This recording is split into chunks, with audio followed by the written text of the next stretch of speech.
अस्सलाम वालेकुम and welcome back to the Idea Lab. मैं हूं आपकी होस्ट आयमा सैयद, एक पीएचडी स्कॉलर, एक मार्केटिंग स्ट्रेटेजिस्ट और एक बिजनेस एंटरप्रेन्योर। अब तक आइडिया लैब ने आपके लिए क्या किया है? आइडिया लैब आपके लिए ऐसे बिजनेस आइडियाज लाया जिनमें आप सीख सकते हैं कि 3,000 से 10,000 रुपए में कारोबार कैसे शुरू होता है, चीजें कहां से लेते हैं, क्लाइंट्स को कैसे पहुंचाते हैं। इसके ऊपर पूरी playlist free of cost available है चैनल पर। इसके अलावा हम ये देखते हैं कि जो companies internationally million, billion and trillion rupees कमाती हैं, वो किस प्रोडक्ट और सर्विस से कमाती हैं और आप उसे स्मॉल स्केल लेवल पर कैसे शुरू कर सकते हैं। आपकी इन्वेस्टमेंट आपके पैसिव अर्निंग का जरिया कैसे बनती है। स्टॉक्स क्या हैं, पीएसएक्स क्या है, पाकिस्तान स्टॉक एक्सचेंज पर आपकी गवर्नमेंट आपके पैसे सेफ कैसे रखती है, और इसके अलावा कंपनीज में इन्वेस्ट करने से पहले उनकी फंडामेंटल टेक्निकल एनालिसिस कैसे की जाती है, फाइनेंशियल स्टेटमेंट्स कैसे पढ़ी जाती हैं। मैं कोई फाइनेंशियल एडवाइजर नहीं, लेकिन मैंने अपनी जर्नी से जो कुछ सीखा आपके साथ शेयर करती हूँ ताकि आप आइडिया लैब के साथ ग्रो कर सकें। अस्सलाम वालेकुम and welcome back to the Idea Lab. और आज की इस वीडियो में हम वर्चुअल एसेट ऑर्डिनेंस 2025 की बात करने वाले हैं। ये ऑर्डिनेंस क्रिप्टो करेंसी से रिलेटेड था और वर्चुअल एसेट से रेलेवेंट। ये पाकिस्तान में क्या रेवोल्यूशन लेकर आने वाला है, इसके हवाले से आपकी इन्वेस्टमेंट्स और क्रिप्टो करेंसी के हवाले से क्या इन्फॉर्मेशन है, आज हम इसको मुकम्मल तौर पर अंडरस्टैंड करेंगे। तो देखिए, सबसे पहले ये देखते हैं कि वर्चुअल एसेट ऑर्डिनेंस है क्या। Pakistan virtual asset ordinance 2025 Pakistan का पहला ऑफिशियल लॉ है जो क्रिप्टो करेंसी और डिजिटल एसेट्स को रेगुलेट करता है। इससे पहले क्रिप्टो पाकिस्तान में लीगल ग्रे एरिया में थी, ना ऑफिशियली बैंड थी और ना फुली लीगल थी। इस ऑर्डिनेंस के बाद क्रिप्टो को फॉर्मल रिकग्निशन जो है वो मिल गई है और गवर्नमेंट ने इसे एक क्लियर रेगुलेटरी फ्रेमवर्क इंट्रोड्यूस कराया है इसके हवाले से। अब अगर हम यहाँ पर बात करते हैं तो जब ये सारा कुछ हो रहा है तो इसमें कौन सी जो अथॉरिटी है, रेगुलेटरी अथॉरिटी, उसका जिक्र सामने आएगा। तो जैसे हम एसईसीपी का नाम सुनते हैं स्टॉक्स के हवाले से, तो यहाँ पर PVARA का नाम सामने आता है। इसका मतलब है Pakistan virtual assets regulatory authority. ये पाकिस्तान के क्रिप्टो रेगुलेटर हैं, बिल्कुल एसईसीपी की तरह जो स्टॉक मार्केट को रेगुलेट करता है। PVARA एक्सचेंजेस को लाइसेंस देगा, फ्रॉड और मनी लॉन्ड्रिंग को कंट्रोल करेगा और इन्वेस्टर्स को प्रोटेक्शन प्रोवाइड करेगा। अब ये जो ऑर्डिनेंस है, इसको ऑर्डिनेंस क्यों कहा गया और क्या इसके अंदर मालूमात थी ऐसी। ये देखें, एक तो ऑर्डिनेंस यानी कि एक टेम्परेरी जो लॉ है वो बनाया गया। पाकिस्तान में ऑर्डिनेंस जो है वो टेम्परेरी लॉ होता है जो पार्लियामेंट के अप्रूव के बगैर इशू होता है।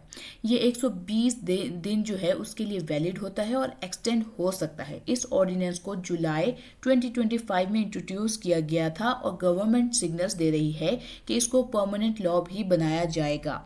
अब अगर हम बात करें कि गवर्नमेंट ने इस लॉ को, इस क्रिप्टो लॉ को क्यों लेकर आए, तो गवर्नमेंट ने क्रिप्टो लॉ के लिए इसको इस वजह से इंट्रोड्यूस किया क्योंकि पाकिस्तान में मिलियंस ऑफ क्रिप्टो यूजर्स जो हैं और बिलियन डॉलर्स जो हैं वो क्रिप्टो ट्रेडिंग वॉल्यूम होता है। रेगुलेशन से फॉरेन इन्वेस्टमेंट अट्रैक्ट होती है, इलीगल एक्टिविटीज कंट्रोल होंगी और गवर्नमेंट को जो टैक्स है अल्टीमेटली उसका रेवेन्यू मिलना शुरू हो जाएगा। अब अगर हम यहाँ पर बात करें कि इसमें वर्चुअल एसेट्स क्या हैं और उनका क्या यहाँ पर जिक्र आ रहा है, तो वर्चुअल एसेट जो हैं वो डिजिटल एसेट्स होते हैं जो इलेक्ट्रॉनिकली एग्जिस्ट कर रहे होते हैं और ये ब्लॉकचेन पर ट्रेड होते हैं। मिसाल के तौर पर bitcoin, Ethereum, stable coins, NFTs या टोकनाइज्ड एसेट शामिल हैं इसमें। ये ट्रेडिशनल एसेट्स का डिजिटल वर्जन भी हो सकते हैं। अब यहाँ पर बात करते हैं VASP की। ये क्या है? Virtual asset service provider. जो कंपनी क्रिप्टो सर्विसेज देती है उसको VASP कहते हैं। जैसे हमारे पास स्टॉक्स के अंदर ट्रेडिंग वॉल्यूम्स यानी जो ब्रोकर्स हैं और ट्रेडिंग एप्स होती हैं, तो जैसे crypto exchangers, brokers, custody services और क्रिप्टो लेंडिंग प्लेटफॉर्म्स जो हैं और क्रिप्टो फंड मैनेजर्स, इन सब को आप VASPs कह सकते हैं। अब अगर देखें इसके हवाले से कि ये सर्विसेज जो हैं अंडर किस लॉ के किस तरीके से वर्क करेंगी, तो इस लॉ को under crypto exchange, crypto dealer, custody services, crypto transfers, lending, derivatives, advisory services और स्टेबल कॉइन्स की जो इशू हो रहे होंगे वो सब रेगुलेट होंगे इस ऑर्डिनेंस के थ्रू। मतलब ऑलमोस्ट हर क्रिप्टो बिजनेस जो है उसको लीगल फ्रेमवर्क में लाया गया है।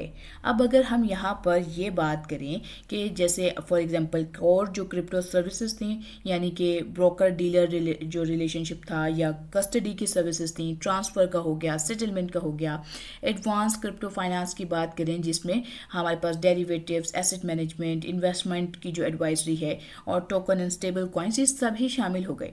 अब यहाँ पर अगर मैंडेटरी रिक्वायरमेंट्स की बात करें क्रिप्टो कंपनीज की, तो कोई भी क्रिप्टो कंपनी पाकिस्तान में लीगल ऑपरेट कर सकती है। जब तक अभी कर नहीं रही है तो नहीं कर सकती, क्योंकि जब तक कि वो क्या ना करे, जब तक कि वो लोकल कंपनी रजिस्टर ना करे और PVARA से लाइसेंस हासिल ना कर ले। फॉरेन एक्सचेंजेस को भी पाकिस्तान में लोकल एंटिटी है हमारे पाकिस्तान की, वो मिल सकेगी इसके थ्रू। अब यहाँ पर मिनिमम जो कैपिटल रिक्वायरमेंट है उसकी बात करते हैं।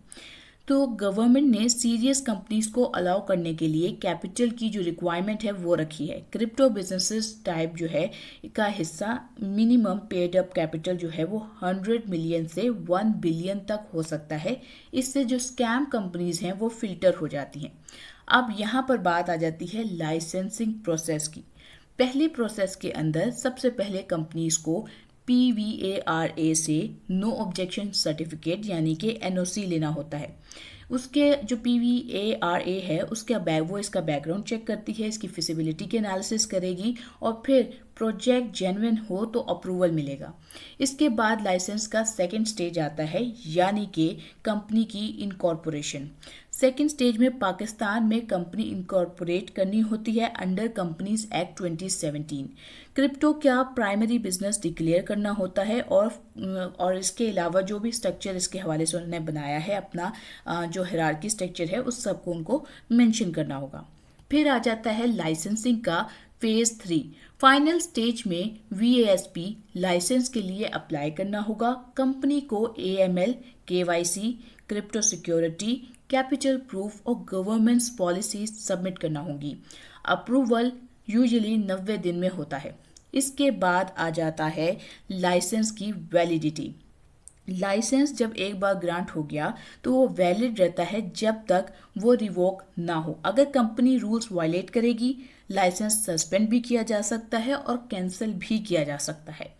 अब हम ये देखते हैं कि जो पाकिस्तान इनविटेशन हुआ ग्लोबल क्रिप्टो कंपनीज को वो क्या था। सितंबर 2025 में पाकिस्तान ने ग्लोबल क्रिप्टो कंपनीज को एक्सप्रेशन ऑफ इंटरेस्ट इनवाइट किया। इसका मतलब है बाइनेंस या फिर कॉइनबेस या और जो भी प्लेटफॉर्म्स थे उनको जो है पाकिस्तान में ऑफिशियली इनवाइट किया गया है। अभी ये हो गए हैं या नहीं, ये एक अलग बात है। अगर हम इसके बाद देखें कि फर्स्ट मूवर एडवांटेज क्या होगा, तो जो कंपनीज अर्ली पाकिस्तान में एंट्री लेंगी वो रेगुलेशन शेपिंग में इन्फ्लुएंस कर सकती हैं, गवर्नमेंट का ट्रस्ट जो है वो बिल्ड कर पाएंगी और मार्केट में लीडर बन सकती हैं, बिल्कुल दुबई की तरह। अब यहाँ पर देखते हैं बेनिफिट इसका पाकिस्तान के हवाले से क्या होगा। तो देखिए, क्रिप्टो रेगुलेशन से foreign investment, tech jobs, startup ecosystem और टैक्स रेवेन्यू जो है वो जनरेट होगा। फाइनेंशियल सेक्टर में जो इनोवेशन है वो भी आएगी और पाकिस्तान का जो ग्लोबल फिनटेक मैप है वो मैप पर आना स्टार्ट हो जाएगा। अब अगर हम इसमें रिस्क और चैलेंजेस की बात करें तो अभी ऑर्डिनेंस परमानेंट लॉ नहीं बना, पॉलिटिकल चेंजेस जो हैं वो रिस्क हैं, और इसी तरह से क्रिप्टो मार्केट वोलाटाइल भी है और इसकी जो कॉस्ट है वो बहुत हाई है। बैंकिंग इंटीग्रेशन भी इसमें एक बहुत बड़ा चैलेंज होगा। अब अगर यहाँ पर इम्पैक्ट का बात करें इन्वेस्टर्स पे और ट्रेडर्स पे, तो इन्वेस्टर्स को जो लीगल क्लैरिटी है वो मिलेगी इस सब के थ्रू।